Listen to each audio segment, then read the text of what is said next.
Pues buenos días a todos. Yo soy Aina Bernal, soy la desarrolladora de negocio del CIDAI. Como sabéis, el CIDAI es un elemento clave de la estrategia Catalonia AI. Nuestra misión es demostrar los beneficios de acelerar la adopción de tecnologías innovadoras de datos e inteligencia artificial. Estamos trabajando en distintas líneas para incrementar la adopción de estas tecnologías y una de ellas es esta masterclass. Antes de introducir a nuestros ponentes, quería comentaros si trabajáis en una pyme o una gran empresa y queréis implementar pruebas de concepto con tecnologías de inteligencia artificial o evaluar la viabilidad de estas tecnologías en vuestra organización, podéis visitar la web del DIAC4CAT y hacernos llegar vuestras necesidades y podremos evaluarlas para obtener financiación a través de los cupones del DIAC4CAT. Hoy estamos aquí gracias a IDEAI UPC, uno de los miembros promotores del CIDAI. Nuestros ponentes serán Albert Cabellos y Miquel Ferriol. Albert Cabellos es catedrático en el Departamento de Arquitecturas de Computadoras de la Universidad Politécnica de Cataluña y CREA y miembro de IDEAI. Ha sido profesor visitante en el MIT, en Boston, en Universidad California, Berkeley, en San Francisco, KTH en Estocolmo y N2 en Japón, así como científico visitante en Cisco y Agilent Technologies. Albert investiga cómo aplicar la inteligencia artificial a las infraestructuras de telecomunicaciones. Miquel Ferriol es estudiante de doctorado de la Universidad Politécnica de Cataluña, miembro de IDEAI. Recibió su grado en Ciencias de la Computación y el máster de Ciencia de Datos en 2018 y 2020 respectivamente en la UPC. Actualmente está cursando el doctorado en el Barcelona Neural Networking Center. Sus intereses principales de investigación son la aplicación de las Graph Neural Networks a la modelización y optimización de redes, así como la aplicación del blockchain a estas redes. En esta masterclass, nuestros ponentes explicarán qué son las Graph Neural Networks y sus aplicaciones más populares. Además, mediante una demo práctica, implementarán una Graphical Neural Network utilizando el framework Ignition. Podréis hacer todas las preguntas que tengáis. Tendremos 10 minutos para discutirlas al final de la presentación teórica y antes de la parte práctica. Para hacer estas preguntas podéis levantar la mano mediante la aplicación de Teams y podéis activar vuestro micro. Por favor, Albert y Miquel, adelante. Vale, Aina, pues muchas gracias por tu introducción y también gracias a CIDAI por ofrecernos la posibilidad de dar esta masterclass. Entonces, voy a compartir las transparencias. Vale, que yo creo que ya deberían verse. Si me lo confirmáis, por favor. Sí. ¿Sí? Miquel. Vale. Sí. Vale, pues como decía Aina, vamos a dar la charla un poco en tándem. Yo me encargaré de la parte de introducción y contextualización y luego Miquel hará la parte teórica y práctica. Vale, más o menos mi parte será una media hora y luego Miquel estará más o menos una hora. Así que un poco actúo de telonero de Miquel.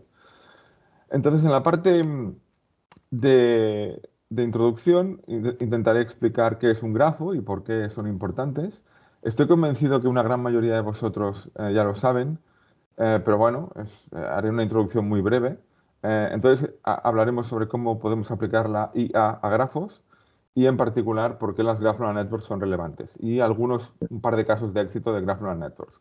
Y luego ya Miquel pasará a la parte teórica, donde explicará qué son los fundamentos matemáticos de las Graph Neural Networks, así como una demo práctica y luego una demo práctica que podéis hacer también vosotros desde vuestro ordenador ahora mismo. Entonces, esta es la primera vez que hacemos esta charla, porque no hemos hecho nunca este tipo de trabajo de divulgación, sino que nos centramos más en la investigación. Nos hemos atrevido a hacer una parte práctica también, y bueno, pues a ver qué tal va, ¿no? Os pedimos paciencia porque es la primera vez que lo hacemos y seguro que las preguntas y el feedback que dais al final con la encuesta, pues nos ayudarán a mejorarla, ¿no? Entonces, empezaré por qué son los grafos y dedicaré solo 5 minutos básicos de conceptos, 5 minutos para conceptos básicos de notación. Como decía, seguro que muchos sabéis ya qué es. Si no, os servirá de recordatorio o de mini clase, pero os prometo que es muy, muy breve, ¿no? Entonces, un grafo básicamente es una estructura matemática que está compuesta por dos cosas, ¿no? Que son vértices y aristas. Y aquí a la izquierda tenéis una imagen. Los vértices son nodos y las aristas son arcos que conectan esos nodos, de manera que las aristas definen las relaciones entre esos vértices o nodos. Típicamente la notación para definir un grafo es que es un par ordenado G de V y E. V es el conjunto de vértices y E es el conjunto de aristas que en inglés se conoce como edges y por eso típicamente se nota con una E mayúscula. Entonces, en un grafo, las aristas pueden ser dirigidas o no. Cuando son dirigidas, significa que básicamente estas aristas son una flechita que conectan dos nodos o dos vértices. Por ejemplo, en este caso, la arista es W, lo que significa que conecta el nodo o el vértice V con el nodo o el vértice W, ¿de acuerdo?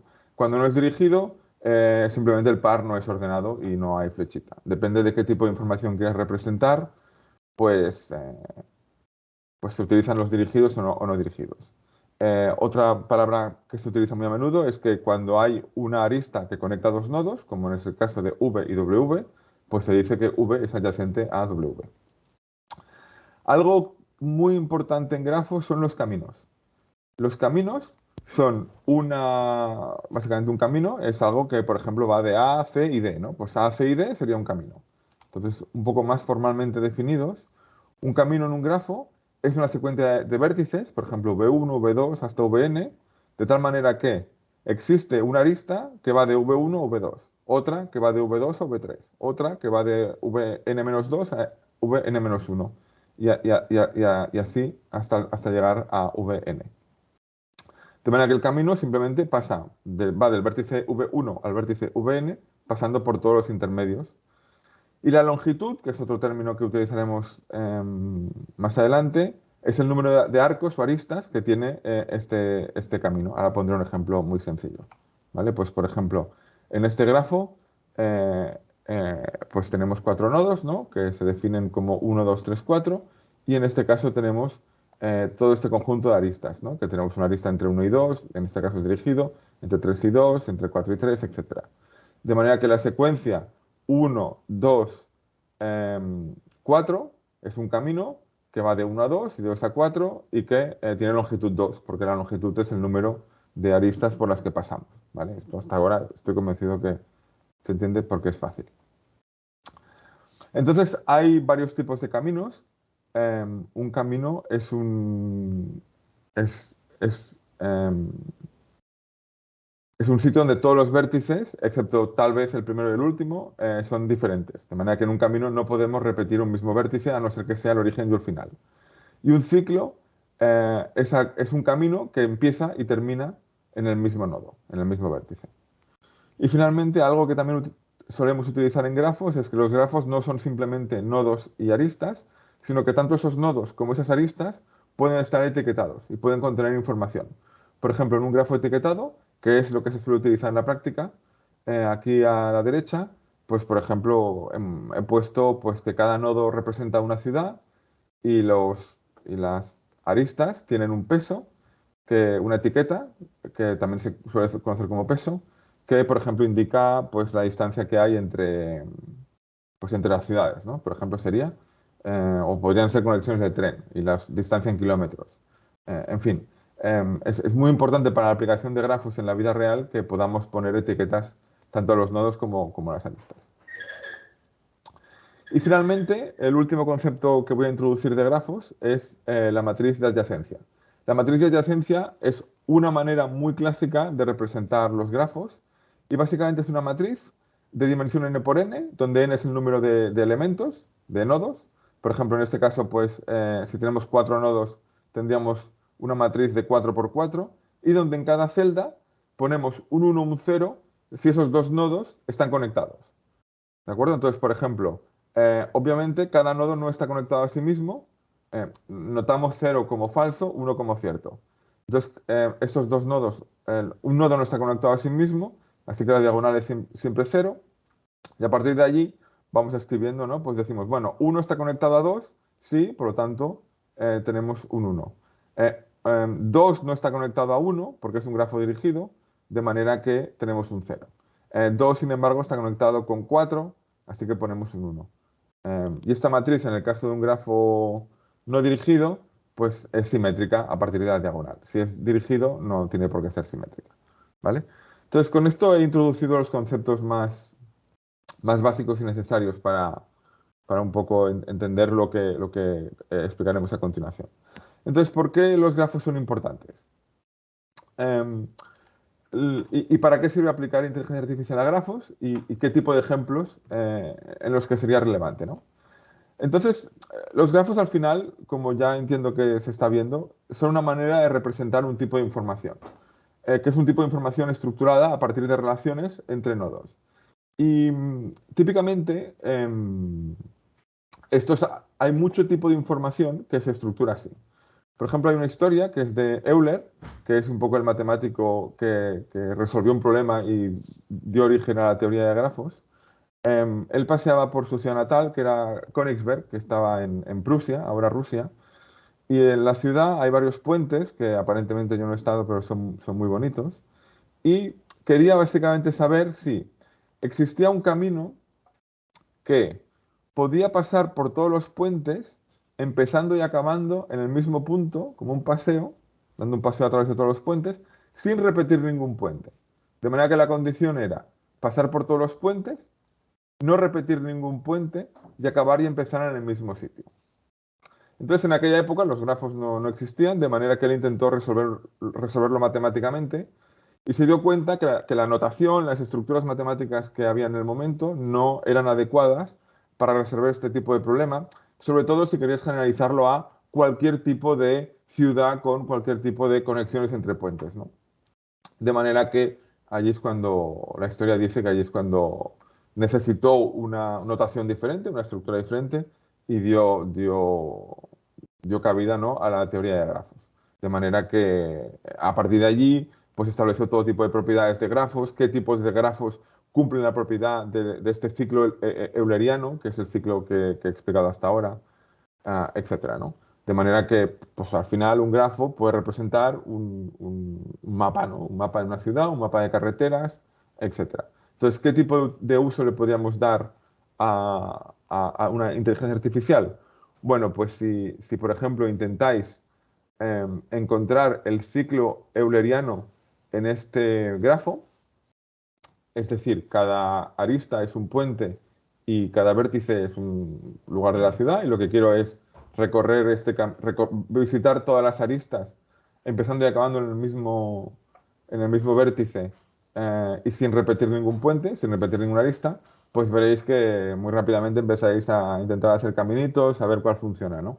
Porque típicamente este problema, bueno, hay toda una serie de algoritmos para solucionarlo, pero se soluciona por fuerza bruta o con términos de optimización. Luego hay unas teorías de qué tipos de grafos tienen ciclos eulerianos y no, pero en general buscar caminos que nos interesen en mapas es un problema complejo. Entonces, por ejemplo, una inteligencia artificial podría resolver ese tipo de problemas que computacionalmente son costosos y básicamente podrían intentar darnos soluciones computacionalmente más rápidas o más eficientes.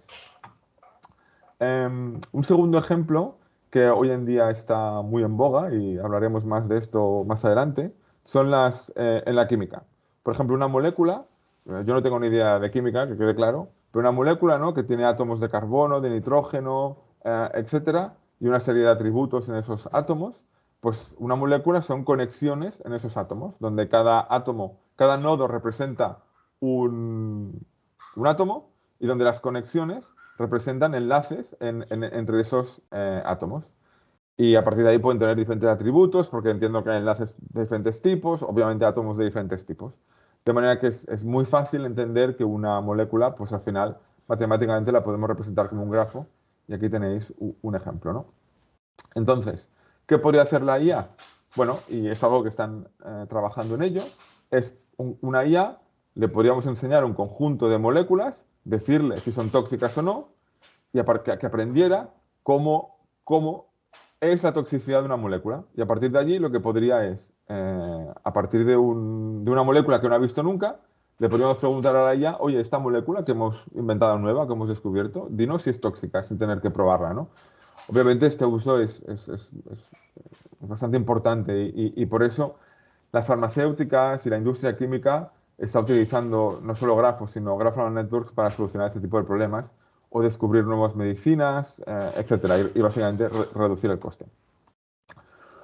Otro caso de uso en el que precisamente trabajamos Miquel y yo es en comunicaciones, ¿no? Al final, una red de comunicaciones, de nuevo, es un grafo. Internet es la máquina más grande hecha por el hombre, porque es una máquina planetaria, literalmente. Es también un grafo. Es un grafo extremadamente grande, extremadamente complejo, que incluye miles o decenas de miles o cientos de miles de nodos. De hecho, no tenemos un mapa de Internet. Es un grafo, ¿no? Entonces podríamos trabajar en una IA podría utilizarse para preguntarle, bueno, mira, que tienes un grafo enorme, esto es lo que llamamos Internet, oye, ¿cómo podríamos hacer para optimizar esta red de comunicaciones y, por ejemplo, reducir su coste energético, ¿no? Que es algo de mucha relevancia hoy en día. Otro ejemplo que también es un caso muy práctico y se utiliza mucho es en redes sociales, ¿no? Al final, la red social de Facebook no deja de ser un grafo, donde los nodos son personas y las aristas son relaciones entre personas, por ejemplo, relaciones de amistad o relaciones de matrimonio o relaciones laborales, etc. Y enseguida podemos pensar que este tipo de redes sociales al final se modelan como grafos. Obviamente es un grafo también incluso más grande que el de Internet, porque en el caso de Facebook pues incluye 1.000 millones de nodos, ¿no? Y un número elevadísimo de aristas. Y es un grafo pues, que resulta complejo de tratar por su tamaño. Algo que se puede hacer y que de hecho se hace utilizando inteligencia artificial aplicada a grafos es, bueno, yo quiero hacer una campaña de marketing y me gustaría saber, una campaña de marketing, por ejemplo, en una cierta región, por ejemplo, en Cataluña, y me gustaría saber de la gente catalana, tal y como están relacionados, a qué personas debo dirigir esa campaña para que se viralice. Por ejemplo, porque hay ciertas personas que por el número de conexiones que tienen, pues son personas que tienen más relaciones o que son más influentes en su pequeña comunidad o en su pequeña esfera, o porque considero que están conectadas de la manera adecuada que yo considero que será adecuado para que se viralice. En fin, al final, este es el tipo de inteligencia artificial que se suele aplicar a grafos cuando se habla de redes sociales. Y un último ejemplo, que es quizá más filosófico o más futurista, y que lo dejo un poco anotado allí para que cada uno reflexione como quiera, es que, bueno, al final también hay una cosa que se llaman grafos de conocimiento, ¿no? En informática, una manera de representar también el conocimiento es a través de un grafo, por ejemplo, ¿no? Donde cada nodo son conceptos y las aristas son las relaciones entre esos conceptos, ¿no? Por ejemplo, entonces, podemos decir que James, ¿no? Le gusta la Mona Lisa y que ha visitado el Louvre y que la Mona Lisa está en el Louvre y que el Louvre está en París y que París es un lugar, ¿no?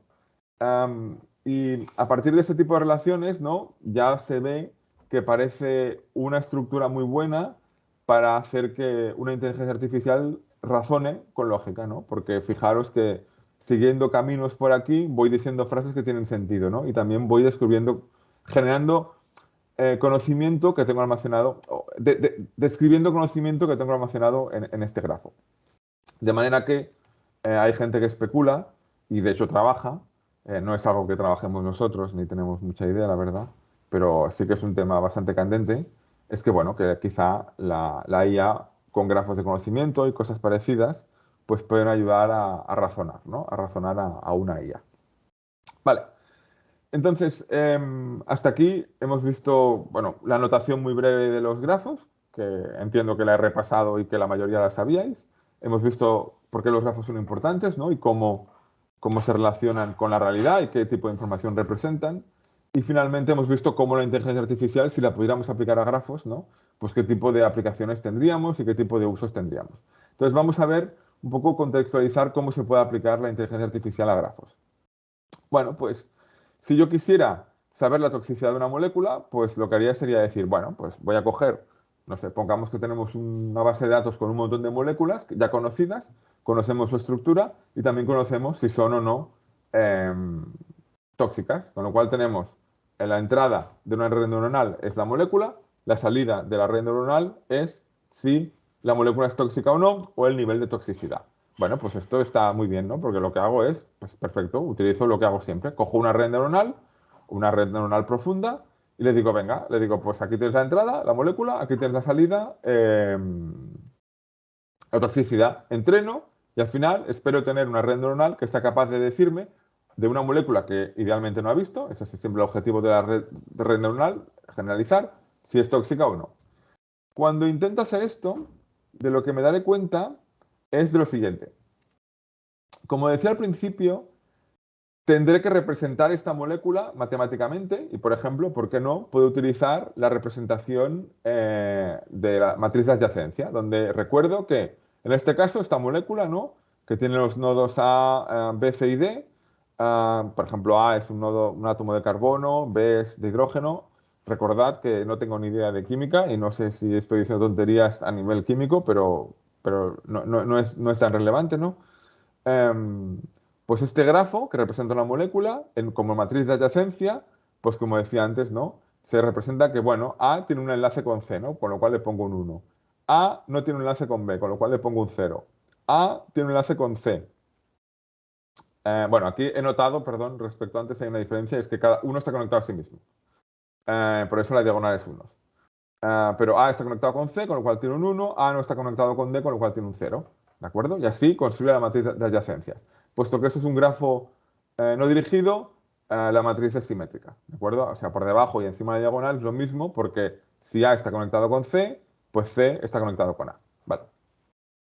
Entonces, si yo quiero utilizar esta representación, perfecto, esta matriz será la entrada a mi red neuronal. ¿Vale? Lo que sucede es que si utilizo este tipo de representación como entrada a mi red neuronal, fijaros que si simplemente elimino la conexión entre C y D, solo estoy cambiando estos dos valores en mi matriz de adyacencia. ¿De acuerdo? Porque lo que estoy diciendo es que ahora C y D no están conectados. Podemos imaginarnos, o es seguro asumir, que estas dos moléculas, donde a una le he eliminado un carbono, pueden llegar a ser profundamente diferentes. Pueden llegar a ser moléculas que no tienen nada que ver y que probablemente tengan efectos biológicos o toxicidad o características totalmente diferentes. En un grafo, quitarle un grafo a una arista es algo, para ciertos grafos, para muchos grafos, es algo muy importante que cambia mucho el efecto. ¿De acuerdo? En una imagen, quitarle un píxel a una imagen, yo continúo teniendo la misma imagen. En un libro, si yo le quito a un libro una palabra, yo continúo teniendo el mismo libro. Pero en un grafo, si le quito un enlace a un grafo, puede obtener un grafo completamente diferente. Y estoy asumiendo que en la química, por ejemplo, esto sería muy importante, ¿no? Perder un enlace con un átomo de carbono puede ser muy importante. Sin embargo, las redes neuronales están pensadas, las tradicionales, para que dos entradas parecidas tengan salidas parecidas. De manera que si matemáticamente ambas matrices de adyacencia son parecidas y tienen valores muy parecidos, porque matemáticamente son muy parecidas, deberían tener salidas parecidas. De manera que a una red neuronal le cuesta mucho ser capaz de razonar con este tipo de estructuras de información, a una red neuronal tradicional. No sé si ha habido alguna pregunta o he oído algo por ahí o continúo. Bueno, asumo que continúo. Entonces, este es el punto que quería señalar, ¿no? De hecho, la comunidad de inteligencia artificial ha diseñado diferentes redes neuronales específicas para procesar diferentes tipos de información. Por ejemplo, la Fully Connected es obviamente la universal y tiene una serie de casos de uso. Por ejemplo, cuando la información está estructurada en el espacio, como por ejemplo una imagen, donde si yo quiero entender lo que es una nariz, lo que tengo que hacer es entender los píxeles que están alrededor, cerca, que conforman la nariz, ¿no? Tanto en imagen como en vídeo. Entonces, para ello hay las redes neuronales convolucionales, que son las que se utilizan prevalentemente y de manera muy popular en todas las aplicaciones de imagen por computador. De manera que las redes convolucionales son redes que son capaces de entender cómo se estructura la información en el espacio y por eso se utilizan para entender imágenes. Cuando la información se estructura en secuencias, como por ejemplo el texto y la voz, donde las palabras tienen sentido en función de qué palabra he dicho antes o qué palabras diré después, así es como hay que entenderlas, tenemos Recurrent Neural Networks, LSTMs, GRUs, etc. ¿De acuerdo? Texto y voz. Lo que pasa es que hasta hace muy poco no teníamos unas redes neuronales específicas para ser capaces de entender cuando la información se estructuraba en grafos, es decir, relacionalmente, como por ejemplo moléculas, mapas, redes de ordenadores, etcétera. ¿De acuerdo? No teníamos esta categoría, de manera que no podíamos aplicar la inteligencia artificial a grafos o se hacía de manera muy limitada.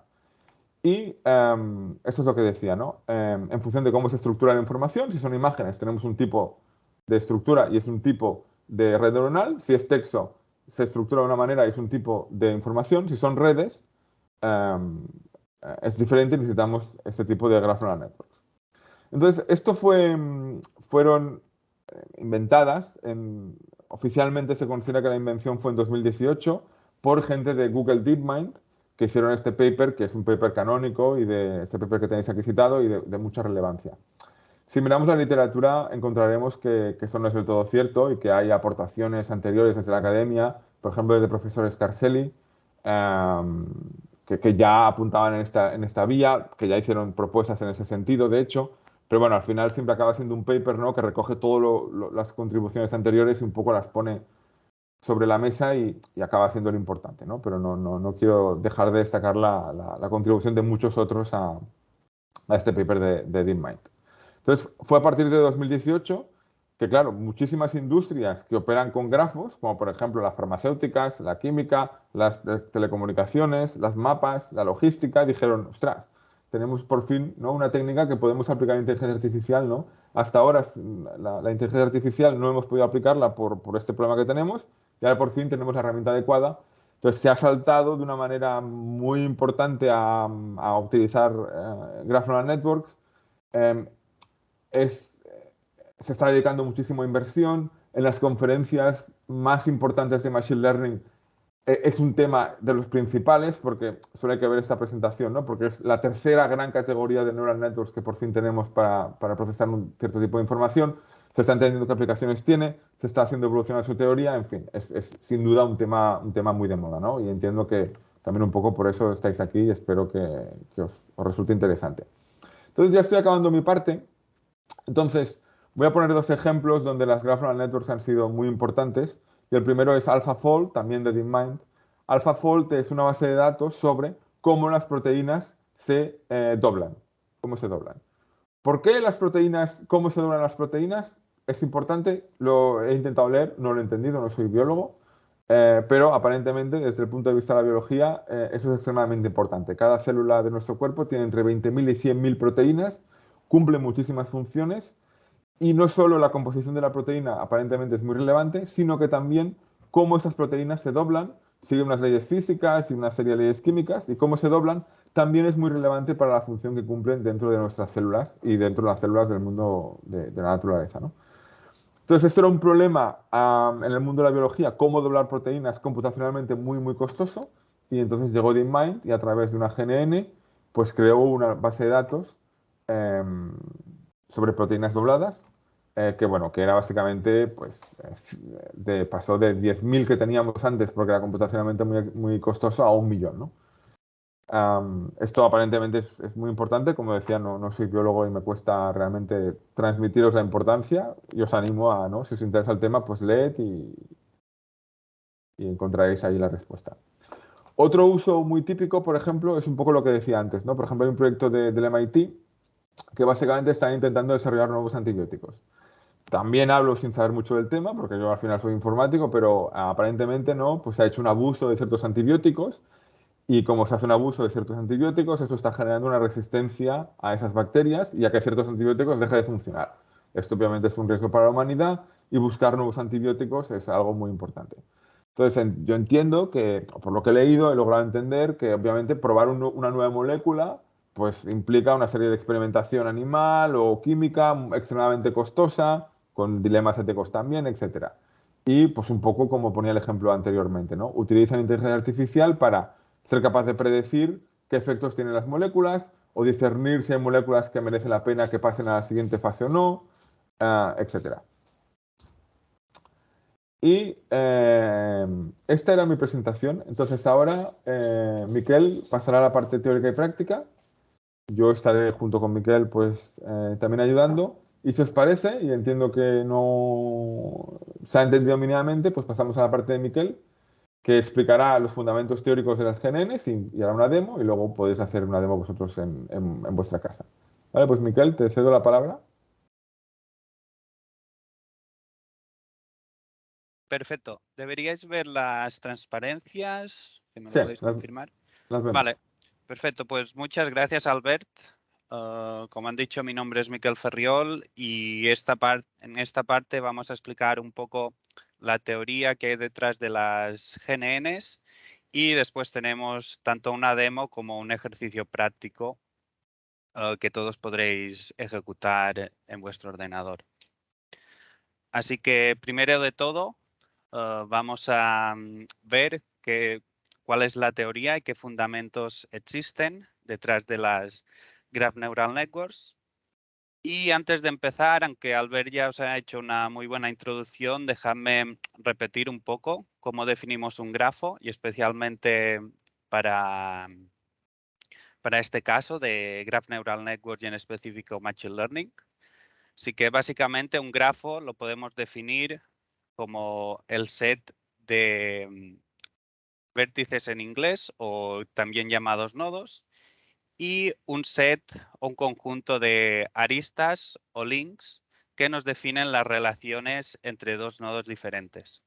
En este caso, como estamos hablando de un problema de Machine Learning, las aristas pueden tener una serie de features o características. En este caso, de ahora en adelante, para referirnos a las características que hay entre dos nodos para una arista, lo vamos a definir como una E y el nodo source y el nodo destination.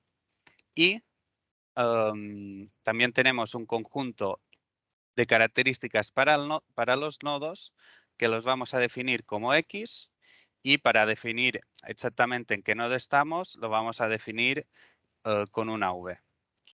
Así que vamos a pasar ahora a la teoría que hay detrás de las Graph Neural Networks. Y bueno, básicamente el algoritmo que siguen las Graph Neural Networks es bastante sencillo y fácil de entender. Toda la teoría vendría a estar detrás de cómo entrenamos y actualizamos los diferentes nodos y estados de nuestro grafo.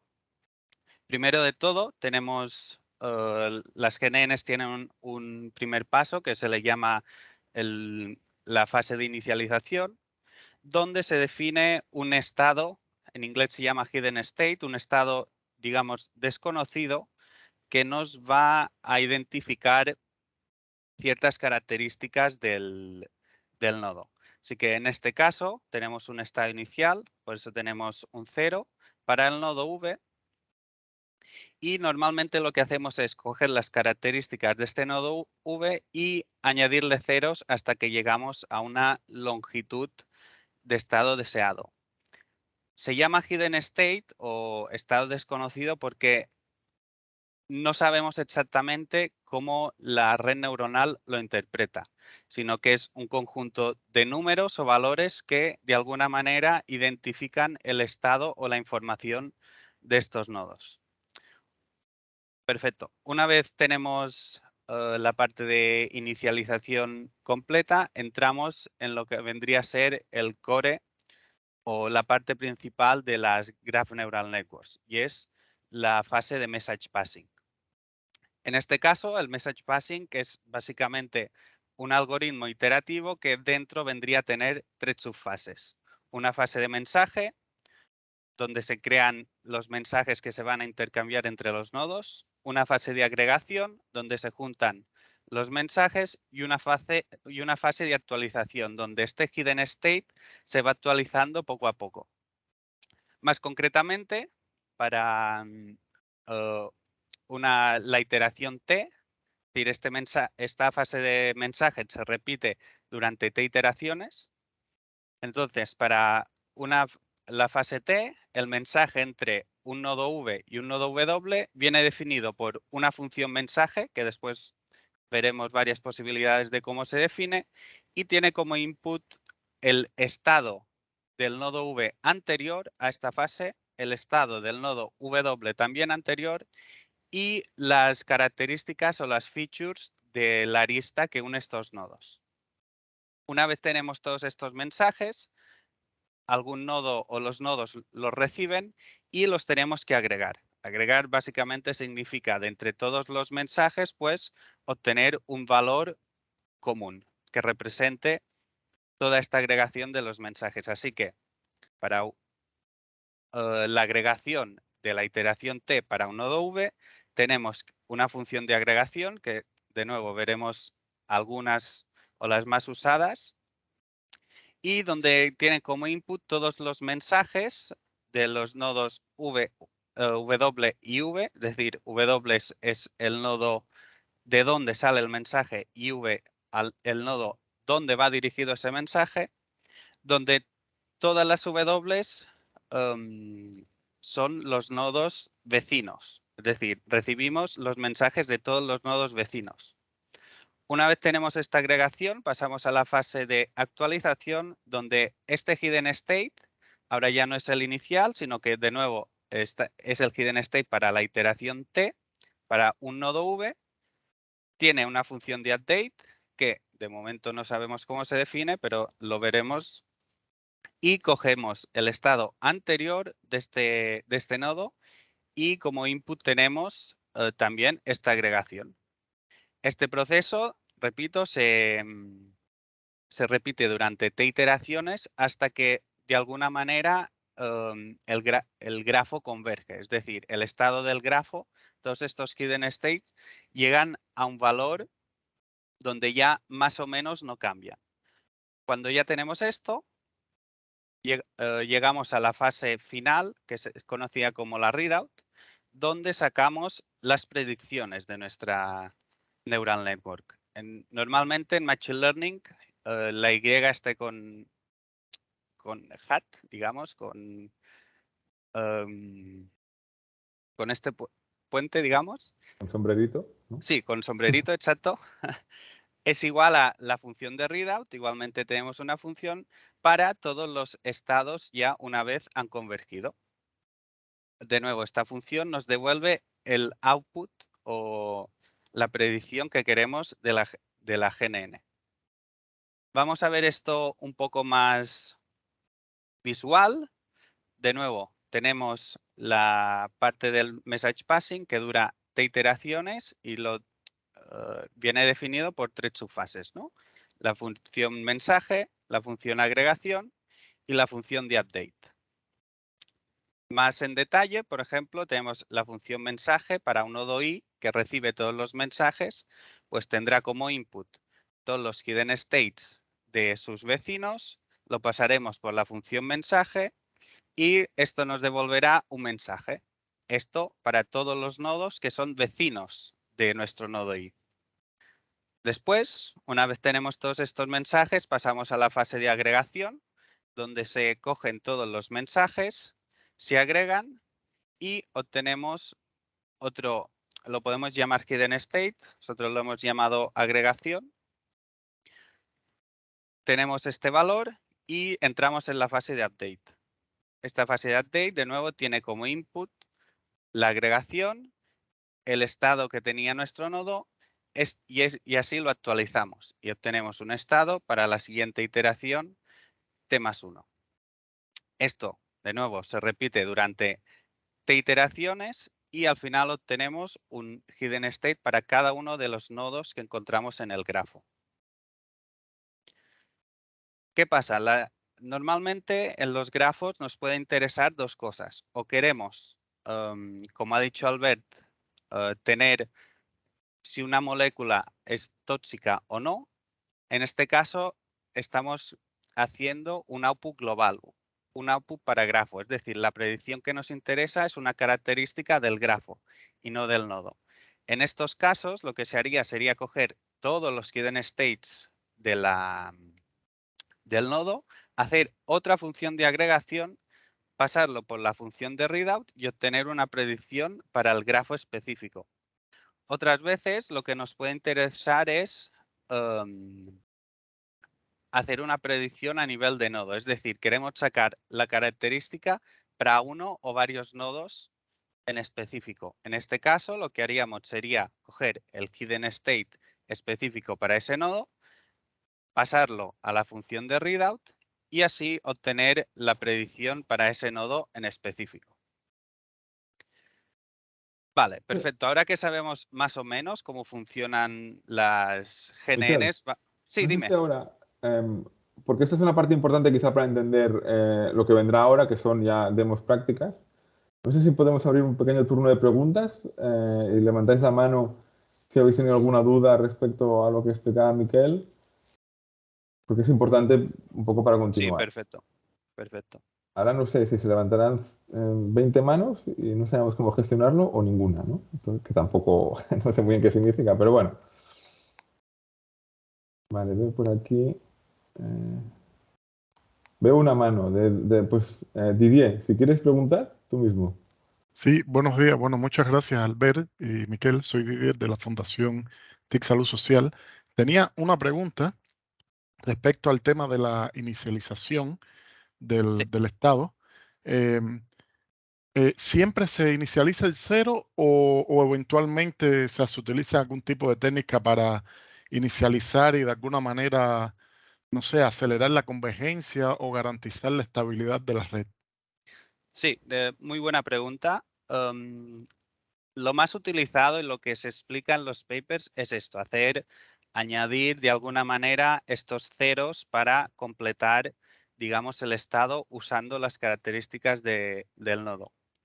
Dicho esto, últimamente lo que más se está usando es aquí también tener una función de inicialización donde directamente pasas los inputs del nodo y esto te crea ya, digamos, un embedding, una representación que la red entiende, los humanos no, pero tenemos una representación que ayuda, como bien has dicho, a la convergencia, que la convergencia sea más rápida, porque ya estamos hablando siempre en el lenguaje, si hacemos esto, hablamos en el lenguaje de la red neuronal, mientras, es decir, si usamos esta función, mientras que haciendo este append de ceros o este padding, estamos, digamos, hablando de la manera humana.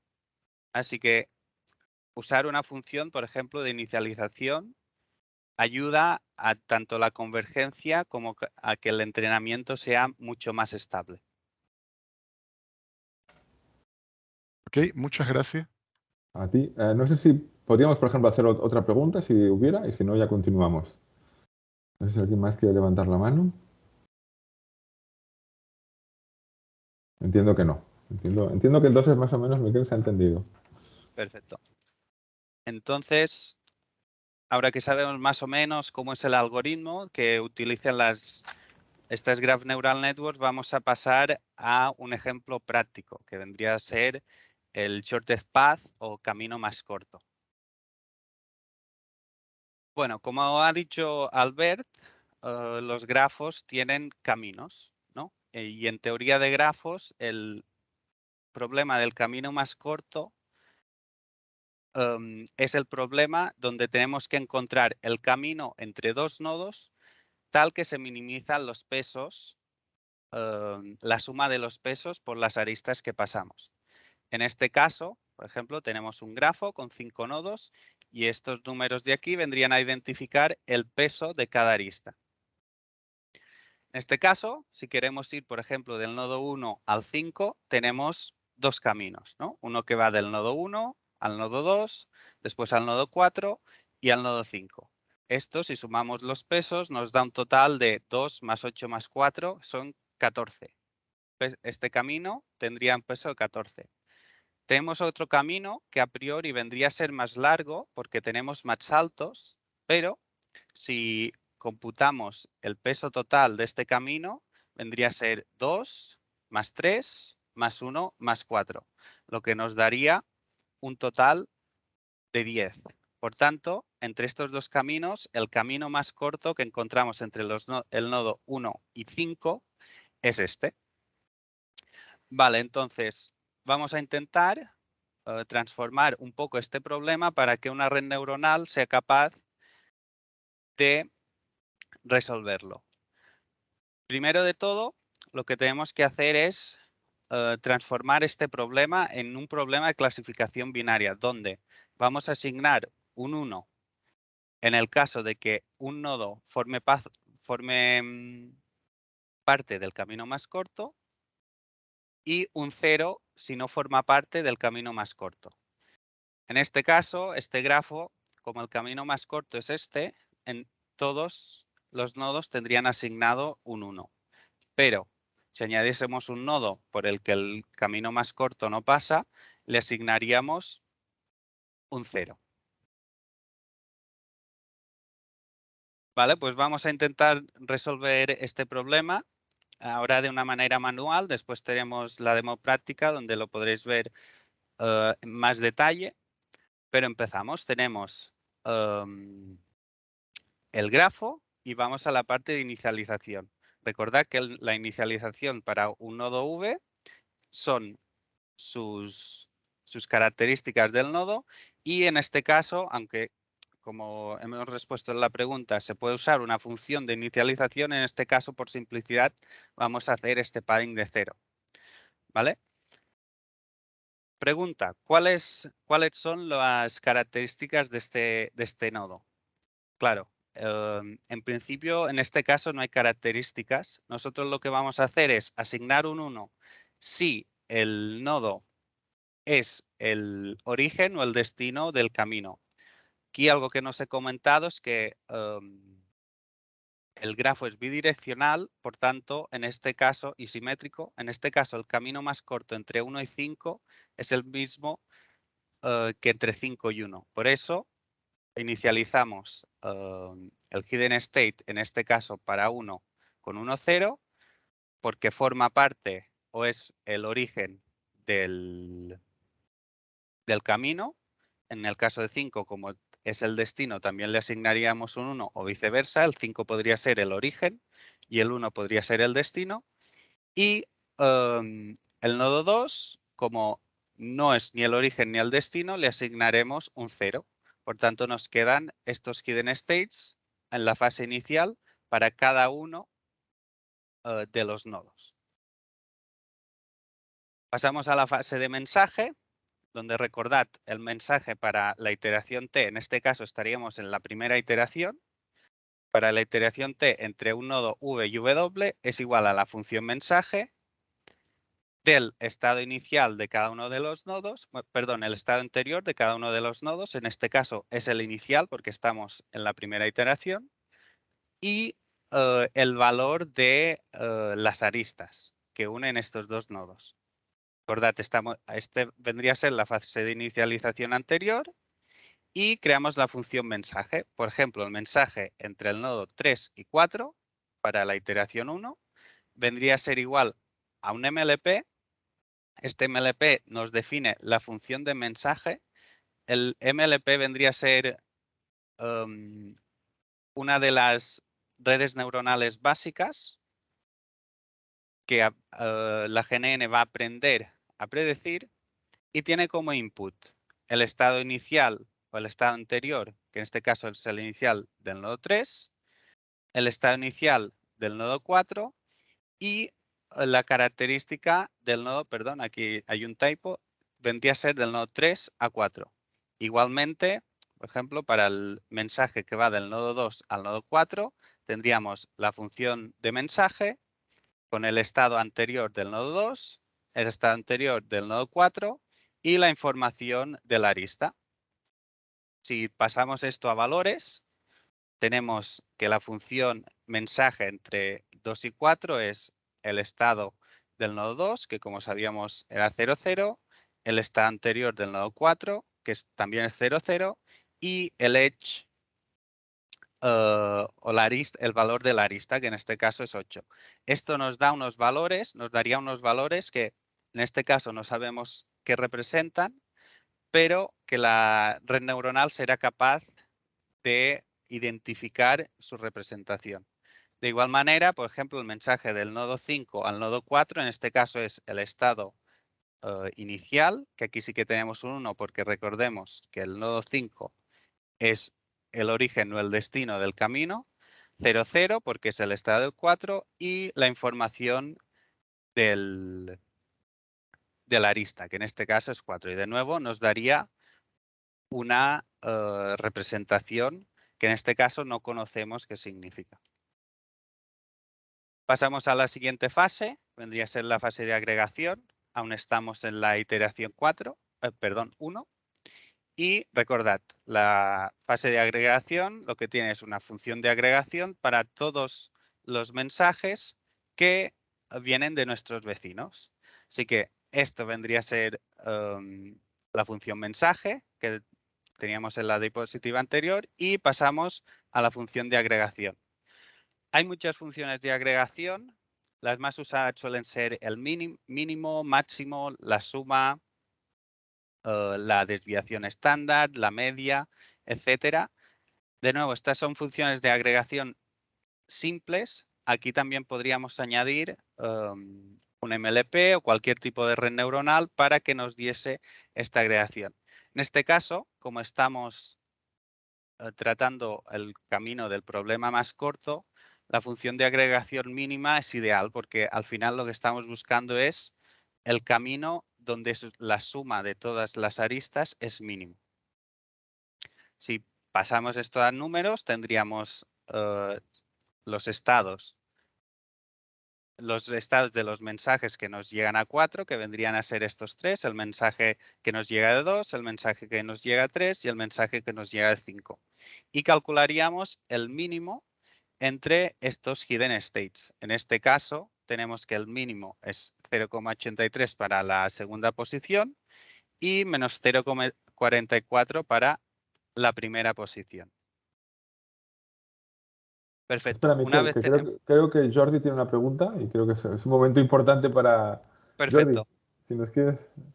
Hola, buenos días. Hola, ¿Por qué entre el nodo 1 y 2 no lo consideras? Sí, muy buena pregunta.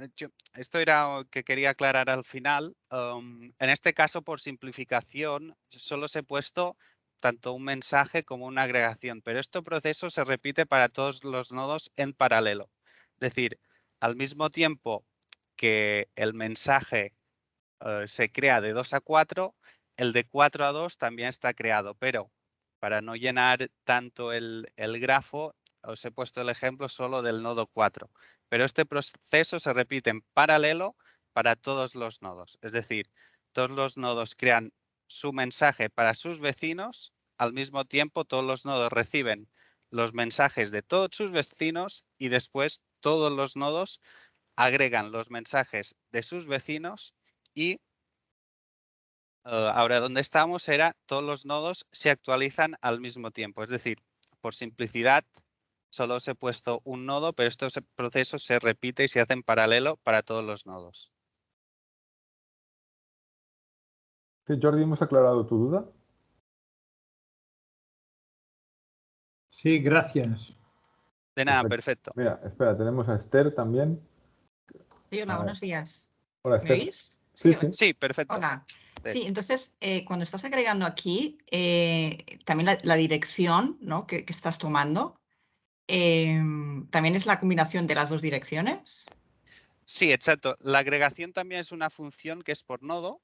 Por tanto, en este ejemplo que tenemos, el nodo 4 recibe los mensajes de el nodo 2, el 3 y el 5. Pero aquí si tuviésemos la agregación para el nodo 2, tendríamos que hacer la agregación del mensaje del nodo 4, del nodo 3 y del nodo 1, que son los vecinos del nodo 2. Es decir, este proceso de mensaje, agregación y fase de actualización que ahora veremos se repite para todos los nodos, en todos los sentidos. Vale, ok. Vamos a dejar 15 segundos por si alguien más tiene preguntas, porque entiendo que es una parte un poco densa. Para que sentiros libres de... Esther, me parece que tú tienes otra. No, que estoy quitando la mano. Ah, pero- vale. Vale, bueno, de momento continuamos. Perfecto, pues ahora llegamos a la fase de actualización. De nuevo estamos aún en la primera iteración. donde actualizamos el hidden state para esta iteración con una función de update, que ahora veremos cómo la podemos definir, usando el estado anterior y la agregación específica para ese nodo. En este caso, tenemos aquí la función de agregación, que era el mínimo y nos había dado este resultado. Y en este caso en particular, y la función de agregación más utilizada es usando una Recurrent Neural Network. Esto se hace porque las Recurrent Neural Networks tienen como input un estado inicial que nos va perfecto para usar el estado anterior y un input específico, que en este caso sería la agregación. Así pues, tenemos... Y también entiendo, Miquel, que es porque funciona bien cuando tienes arcos variables, cuando tienes nodos que tienen diferentes números de entradas de arcos. Sí, exacto. Esta es otra de las razones por las que se usa la Recurrent Neural Network, pero esta función de cuando tienes input variables se suele asociar a la función de agregación. En este caso, por ejemplo, el nodo 4 solo tiene 3 inputs y nos quedamos un input con el mismo tamaño. En cambio, para el nodo 5 solo tendríamos un input y nos quedaríamos de igual manera con un output del mismo tamaño. Es cierto que la función de update puede ignorar esta función de agregación y tener como inputs toda la secuencia de mensajes que nos llegan al nodo, pero normalmente se hace primero la fase de agregación, donde agregas todos los mensajes y se actualiza después. Perfecto, pues entonces el hidden state para la iteración 1 será actualizado por la Recurrent Neural Network usando el hidden state anterior y esta es el resultado de la función de agregación. Y nos quedará algo similar a esto. Tendremos la Recurrent Neural Network para el nodo 4. Recordemos el estado inicial que era 0, 0 en nuestro caso. El output de la función de agregación, que vendría a ser este. Y como resultado nos dará un nuevo hidden state, una nueva representación de este nodo, que en este caso saldrían estos valores. Estos valores de aquí yo los he puesto aleatorios. Esto se encarga la propia red neuronal a devolverlos y a medida que va aprendiendo los va ajustando o no en función de lo que veremos ahora.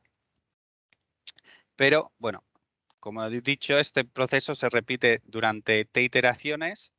Una vez hemos hecho la función de update, volveríamos a crear la función mensaje, perdón, el mensaje con la función mensaje, el estado del nodo anterior, que en este caso ya estaría actualizado, y de nuevo la característica de la arista. Este proceso se repite hasta que se dice que se llega a la convergencia, es decir, que los nodos, que los hidden state de los nodos ya no varían entre una iteración y otra. Una vez tenemos esto, pasamos a ya hemos llegado a esta convergencia, pasamos a la fase de readout, donde recordad la predicción, que siempre viene identificada con la Y con un sombrerito, es igual a la función de readout, que coge todos los hidden states para un nodo V, donde V son todos los nodos del grafo. En este caso, hemos llegado, ya habríamos llegado a la convergencia para cada uno de los nodos. Y para el nodo 4 en específico, esto también se haría para cada uno de los nodos. Tenemos de nuevo otro MLP que coge el estado final, que vendría a ser este, y en este caso nos da una predicción. En principio nos debería devolver 1, ya que 4, si recordamos, forma parte de del camino más corto. Vale, perfecto. Y ahora... Entonces, yo creo que lo que haría, porque es una parte bastante densa, que cada uno pregunte a partir de ahora cuando quiera respecto a lo que hemos explicado. O sea, ahora hemos acabado la parte teórica. Vamos a empezar la parte práctica. Entonces, a partir de aquí, primero, cualquier pregunta que tengáis respecto a lo que hemos dicho y... Sí, Didier, dinos. Sí, bueno, es una pregunta asociada al tema de, o sea, de los problemas, vamos a decir, clásicos de la optimización. Esto es algo que creo que Albert habías comentado, pero bueno, era para confirmarlo. Aquí hemos calculado el camino, vamos a decir, más corto, pero entiendo que debe haber, ¿no?, variaciones de estas redes, ¿ok?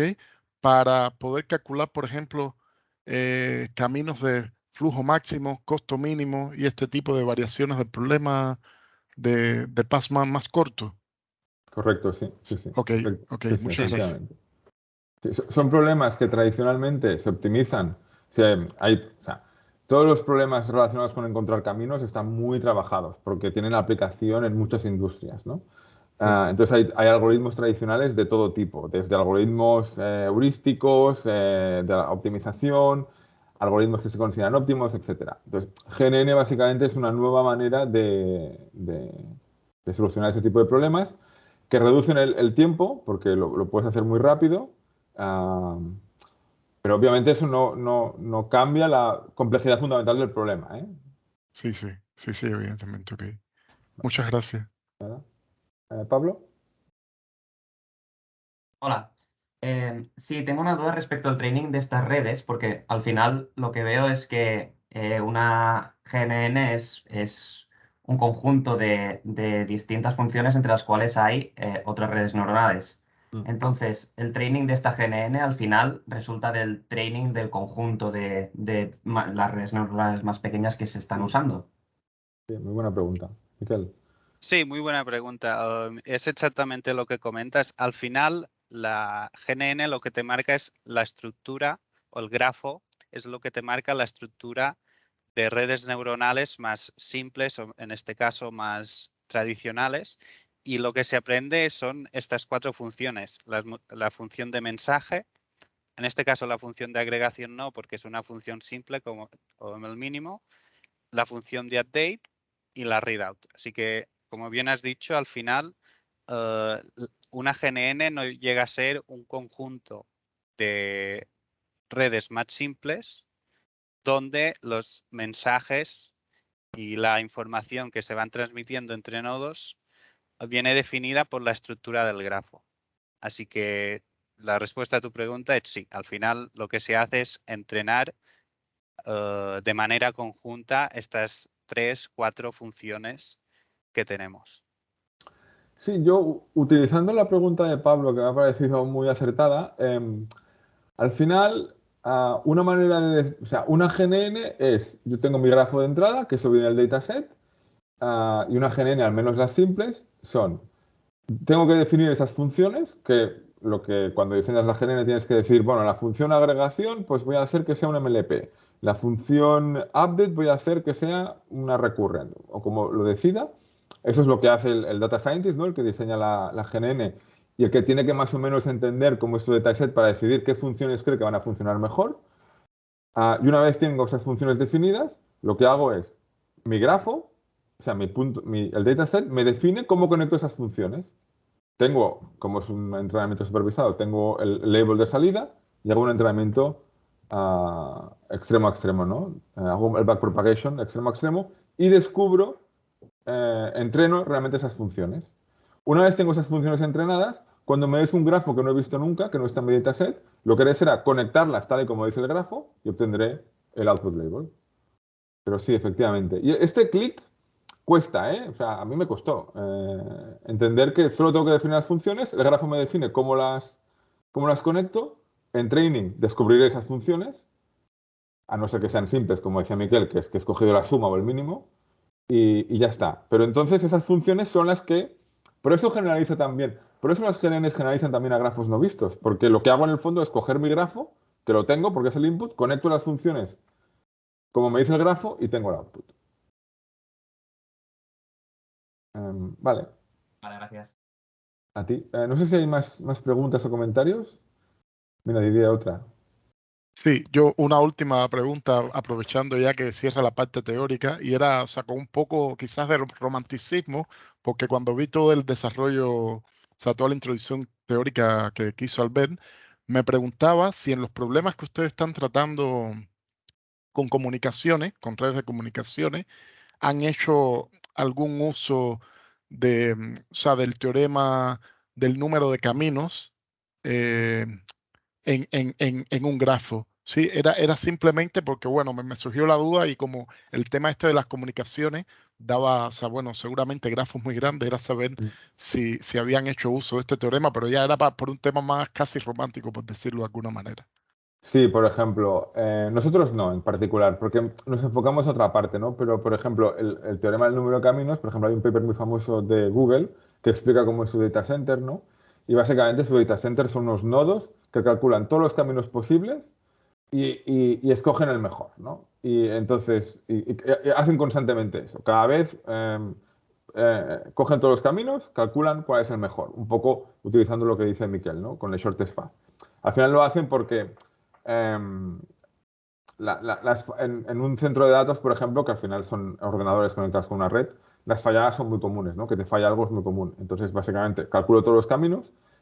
Si ha habido algún enlace que ha caído o algún nodo que ha caído, no pasa nada. Tengo el grafo, calculo todos los caminos posibles, me quedo con el mejor, que a veces es el camino mejor, es el más corto, a lo mejor es el que consume menos energía, a lo mejor es el más rápido, depende de lo que busque, y, y opero con eso. Pero sí, es un teorema muy utilizado. No tanto en lo que hacemos nosotros, pero sí en la industria en general, digamos que es el ABC. Sí, sí, es el ABC. Ok, muchísimas gracias. Vale, pues seguro que si habéis hecho charlas online, sabéis que os hagan preguntas es algo muy reconfortante, porque si no, al final, esta cosa de online, estás en casa hablando solo y resulta muy extraño, ¿eh? Entonces, os agradecemos mucho cualquier pregunta porque ayuda un poco a conectar con esto. Vale, pues si no hay más preguntas, a partir de ahora tenemos una fase práctica. Es una fase también que nunca hemos probado. Vamos a probar a ver qué tal va. Esperemos que os interese. Si no, pues nos lo ponéis en la parte de feedback y lo mejoraremos para otra charla. Y Miquel hará primero hará un ejemplo, que hará una especie de demo, y luego es cuando pondremos el ejercicio. No sé si nos dará tiempo a acabar el ejercicio. Si no os da tiempo, no pasa nada. Estamos un rato ahí, los que queráis trabajar en él, trabajáis, hacéis las preguntas que queráis. Si no da tiempo, no pasa nada. Lo podéis, si queréis, luego continuarlo en casa. Y en cualquier momento, cuando tengáis dudas respecto a este ejercicio, nos mandáis un mail y la resolvemos. También daremos la solución. En fin, que podéis trabajarlo en casa si queréis y os podemos dar el soporte que queráis para ese ejercicio. Entonces, para esta demo, bueno, para esta demo no hace falta, ¿no, Miquel, que cliquen aquí? No, bueno, simplemente mi idea era compartir la pantalla y ir Vale. ejecutando, pero si vosotros también lo queréis ejecutar en privado o ahora para seguir la sesión, Claro, pero lo no podéis. hay un chat aquí, ¿no? Para copiar este enlace. Sí, en principio sí. ¿Hay un chat? Lo Ah, pues yo pasaré. no lo he encontrado. Ah, pues si los pones en el chat, mejor. Sí.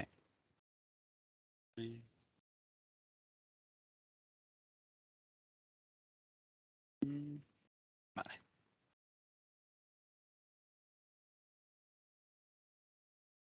Vale, en principio ya lo deberíais tener. Yo soy incapaz de verlo, ¿eh? No sé dónde está mi chat. Enviado por el chat. No sé, yo lo tengo al lado. Si haces la ventana grande, a mí me aparece el chat en uno de los lados. Bueno, a mí no, pero... ¿Vosotros, o sea, alguien ha recibido el enlace? ¿Algo ¿Nos podéis decir si habéis recibido el enlace? Sí, se recibe el Vale, chat vale. bien. Quizá yo porque Sí, soy recibido. presentador no lo veo. Vale, perfecto. Oye. Y ahora ya, libertad total, ¿eh? Preguntad cuando queráis, no hace falta que levantéis la mano, habláis, no hay ningún problema. Si hubiera muchísima gente hablando a la vez, ya intentaría moderar, ya me gustaría también que hubiera mucha gente hablando, pero si no, hablad libremente y ya está. Perfecto. Antes de compartiros la pantalla y pasar a la parte práctica, dejadme hacer una mini introducción de lo que nos vamos a encontrar en esta parte y específicamente qué es Ignition, que va a ser el framework que vamos a usar para programar nuestra GNN. En este caso también vamos a resolver el problema del shortest path, implementar la misma GNN que os he explicado ahora, Básicamente, Ignition es un framework que hemos desarrollado nosotros en nuestro grupo de investigación que no requiere de conocimiento de programación con un framework profundo, digamos, como podría ser TensorFlow o PyTorch, que vendrían a ser los frameworks más usados para casos de deep learning. En este caso, en lugar de programarlo usando estos frameworks, nosotros lo que hacemos es dar una interfaz un poco más gráfica y programarlo a través de YAML, que vendría a ser una programación basada en texto. Cuando entremos en la demo, nos vamos a encontrar 3 ficheros, que son los 3 ficheros principales. El primero de todo es el Model Description, donde se hace la descripción del modelo. Se hace tanto la fase de inicialización como la de Message Passing, como la función de Readout, y además se declaran todas las funciones y las redes neuronales necesarias.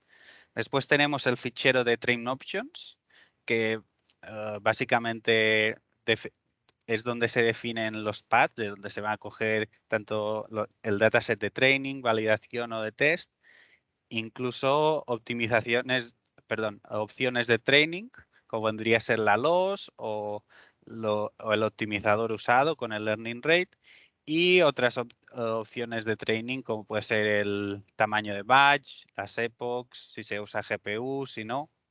Y finalmente tenemos un fichero que es opcional, que se llama Global Variables, donde tenemos variables globales, como puede ser el tamaño del hidden state, el tipo de capas que vamos a usar o las unidades que tendremos dentro de cada red neuronal. Este fichero, como os digo, es opcional y se usa básicamente para claridad. Cuando entremos en la demo, como os he dicho, tenemos el Model Description. La primera parte del Model Description vendría a ser la inicialización, donde definimos la entidad como nodo. En Ignition tenemos que definir qué tipo de entidad tenemos en el grafo. En este caso solo tenemos un tipo de nodo, pero existen otros grafos que se llaman heterogéneos, donde podemos tener varios tipos de nodos. En este caso siempre es el mismo tipo, así que por aquí no hay problema. Definimos el nombre de la entidad, le damos el tamaño hidden state y le indicamos cómo queremos crear este hidden state. En este caso tendremos una variable que se llama source target, lo veremos más en detalle en la demo, que básicamente nos va a decir eso, si es el source o el target, es decir, si es el nodo origen o el destino del camino más corto. En este caso, como recordáis, asignamos un 1 si es el source o el target y un 0 si no lo es. Después tenemos la fase de message passing, donde definimos la función mensaje y qué nodos van a intercambiar estos mensajes.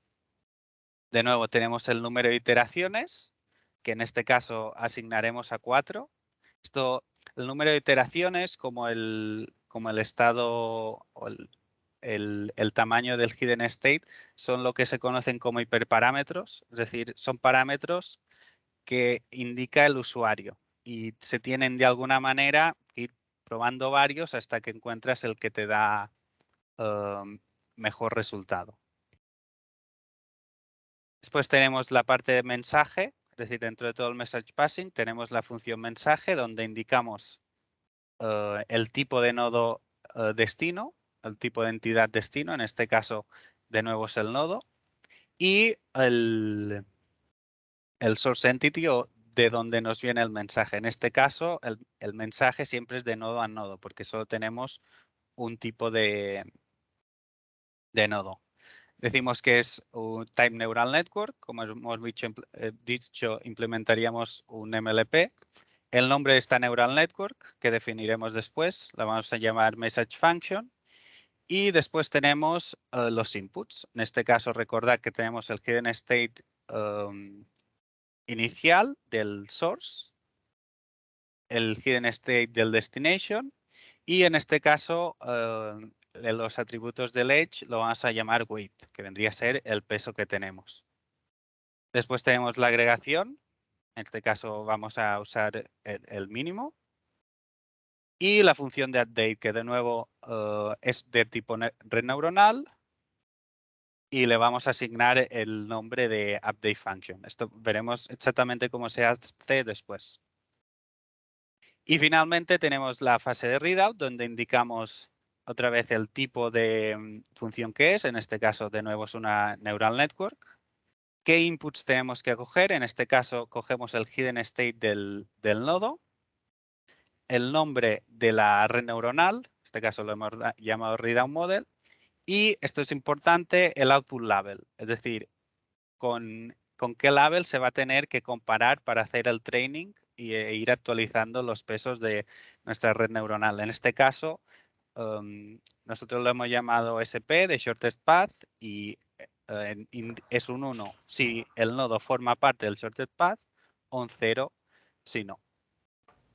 Y finalmente lo que os decía de definir las funciones de readout. En este caso, la función de readout, como os he dicho, lo hemos llamado readout model.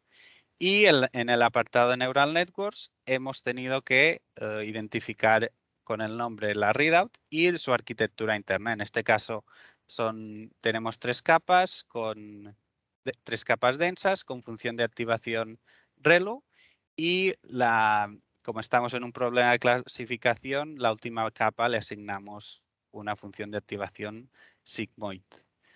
Igualmente, por ejemplo, para la función mensaje, dentro del apartado de Neural Networks tenemos la Neural Network mensaje, que está definido de nuevo con un tipo de capa densa con 32 unidades y activación ReLU. De nuevo, estos son hiperparámetros que tenemos que más o menos ir tuneando para obtener la mejor accuracy. Así que ya tenéis el enlace, dejadme presentar ahora el Colab.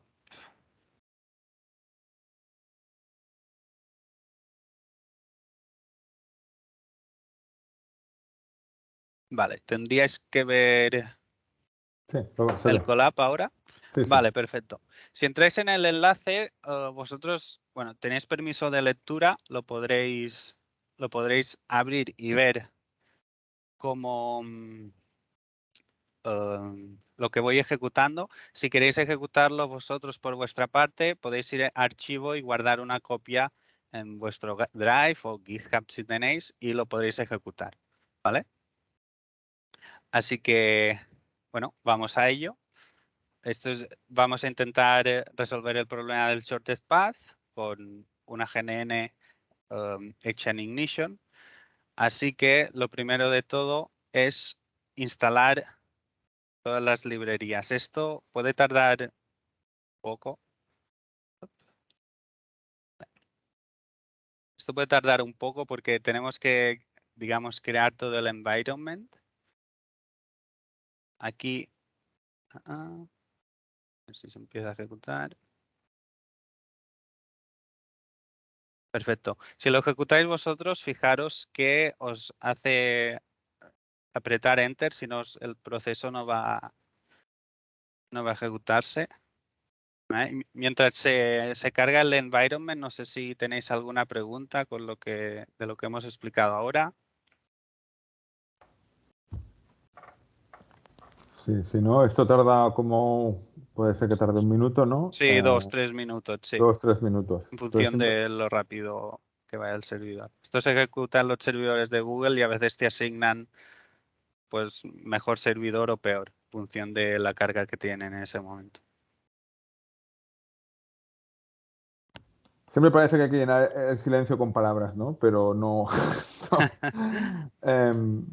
Pues aprovechad para ir al lavabo un momento o hacer un café rápido, tardará un minuto o 2. Sí, yo soy de día, quería aprovechar el tiempo para Claro. hacer. Sí.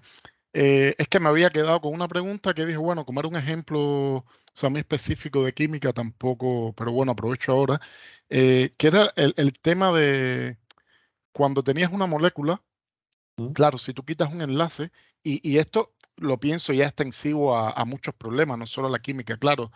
Albert comentaba que evidentemente cuando tú quitas un enlace, claro, lo que estás obteniendo ahí quizás no es ni una molécula, ¿no?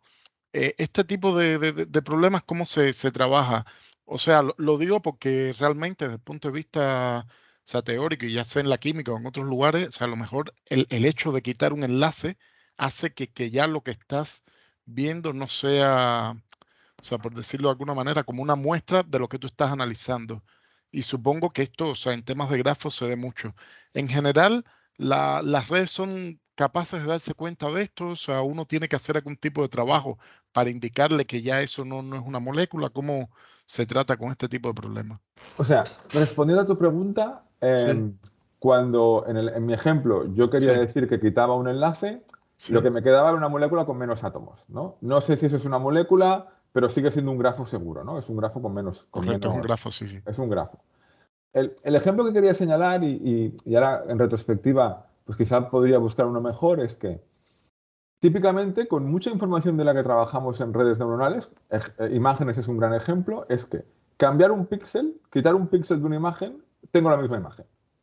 Básicamente, ¿no? Cualquier Sí, humano, coges una imagen, le quitas un píxel y ve lo mismo, ve exactamente lo mismo, ¿no? Y la red neuronal igual.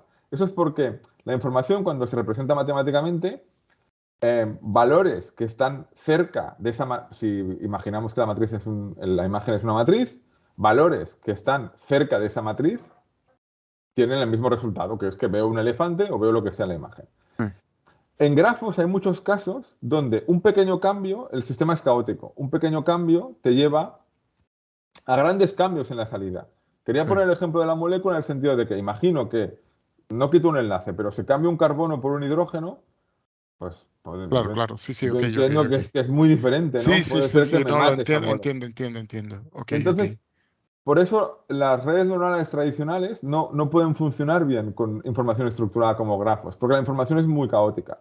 Y esa era la limitación principal que hemos tenido siempre para aplicar inteligencia artificial a grafos.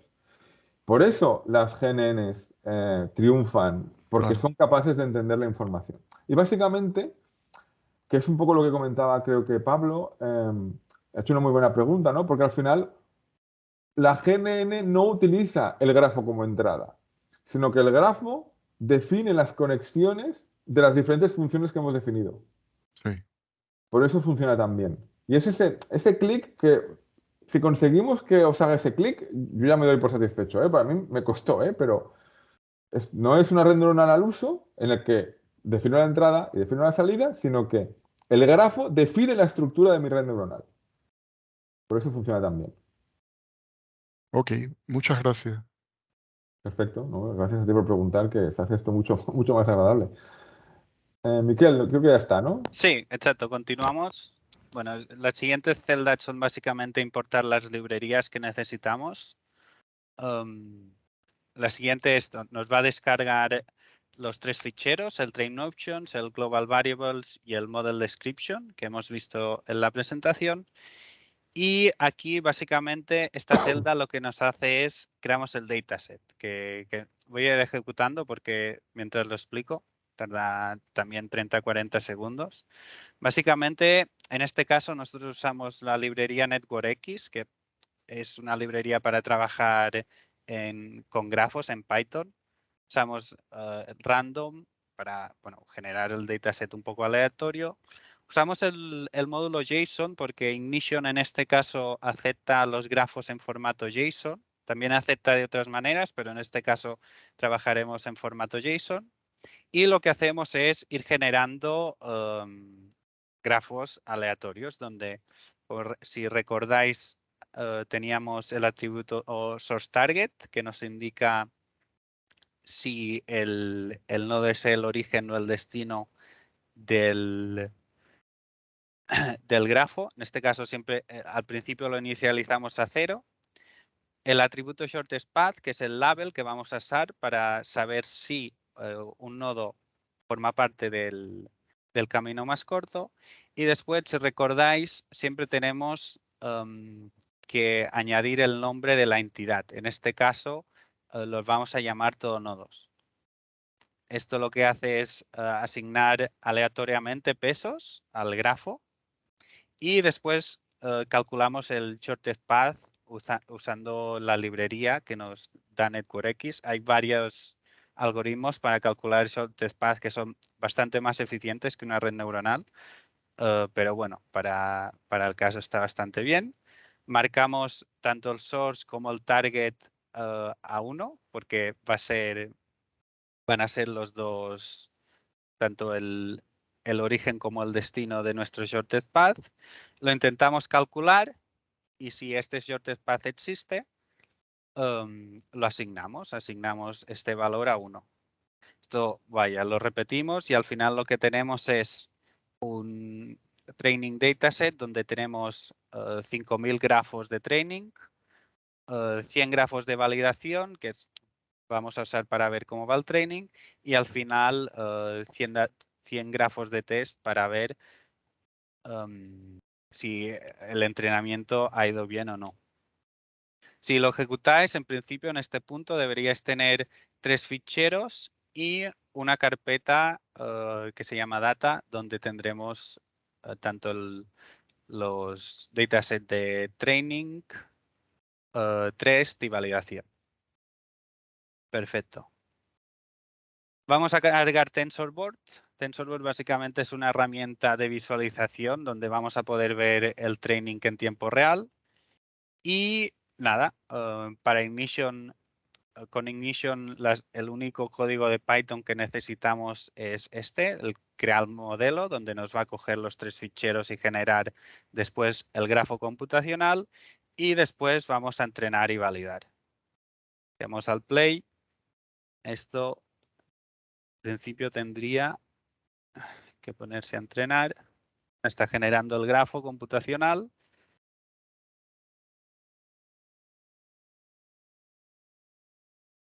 Y en nada debería empezar el training. Exacto. En este caso nos ha asignado una CPU. Muchas veces las GPUs o tarjetas gráficas son mucho mejores para el entrenamiento. Pero bueno. Aquí vamos a entrenar durante... Bueno, tenemos puesto 60 epochs nosotros. En principio vamos a entrenar durante menos porque si no, no nos va a dar tiempo. Y lo que nos tenemos que fijar es como la accuracy, que vendría a ser como marcamos los nodos del shortest path en sí o no, va creciendo. En caso pasa a 0.72, a 0.87 y poco a poco va a tener que ir aumentando. A la derecha tenemos las métricas de validación. En este caso, bueno, de momento en validación obtenemos que clasificamos bien un 88% de los nodos, con una precisión del 74% y un recall de 95%. Esto poco a poco, ¿ves? Debería ir creciendo, ya estamos en 0.93 y si volvemos arriba al TensorBoard, lo deberíamos ver. Exacto. Más. Voy a quitar el smooth. Deberíamos ver cómo poco a poco el modelo va entrenando, la loss va bajando y la accuracy va subiendo.